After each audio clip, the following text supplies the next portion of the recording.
It looks like Master Evil is the top contender for this year's International Man of Mystery. He's #1 in the class. What-to-do, Basil?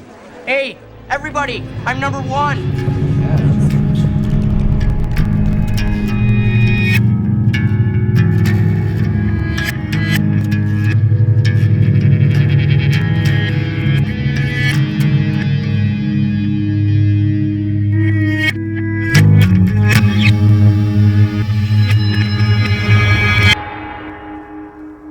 There's a great documentary called Lesson Plan, The Story of the Third Wave, about an experiment performed by a teacher, Ron Jones, in which he had his students participate in the simulation of a fascist police state. In a very short time, the thing got out of hand and grew dangerous. Near the beginning of the film, he says the following. I stumbled upon a bit of human nature and psyche. Why do we give up our freedom for the thought of being better than everyone else? And it's a lesson that we all need to see and hear and talk about. Students were giving away their friendships for the thought of being better than their neighbors or being a part of this thing. It was scary and frightening, and I just knew it had to come to an end.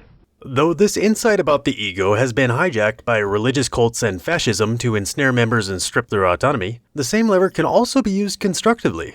Let's not forget Roger Bannister broke the 4-minute mile not by running on his own, but during a meet at Oxford. I have a competition in me. I got hooked on running because of my desire for a competitive edge on the jiu-jitsu mat. We'd spar for 2 hours at the end of class every day, and my performance would wane drastically toward the end of each session. So I started running the mile home from the dojo every night when I was already depleted, in order to stretch my gas tank, knowing that everyone else was hopping in a car and relaxing as it carried them home. It only took about a week to start paying dividends, which motivated me to take longer detours and push a harder pace. It was a petty point of pride to suddenly have better cardio than those above me in skill level, but that pride also facilitated more drills, more matches, more transitions per match, less hesitation about taking expensive chances, and more ability to think about the situations while I was in them. So going back to the Ron Jones quote about giving up our freedom to be better than everyone, this desire for some type of superiority afforded me a level of self-discipline that I didn't have before it. Nothing else was going to make me get up off my butt and run so consistently at that time. The wants of my body were overridden, and I forced myself into action, not for fear or love or survival or necessity, but simply by the niggling of a cheap ego concern. And rather than try to snuff out such uncivil natural tendencies, I think there's something valuable to redeem here if we imagine the implications for education. To quote Nietzsche from the Will to Power Note 918, one would make a little boy stare if one asked him, "Would you like to become virtuous?" But he will open his eyes wide if asked, "Would you like to become stronger than your friends?" As a youngster, every part of me rebelled against the idea of sitting in school and passively absorbing a lecture. I did far more daydreaming than listening.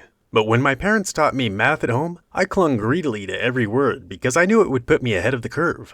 I understood multiplication and division before my classmates, and I reveled in it shamelessly. Petty, perhaps, but no less valuable for that. Wildness and rebellion were set aside, the impulse to run off and play in the street gladly constrained, because this was my rare chance to learn the secrets before anyone else.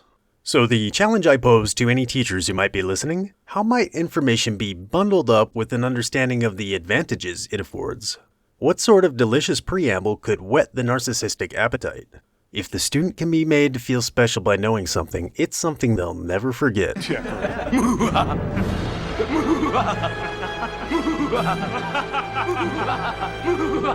your gob! Ow! Who throws a cupcake? Honestly.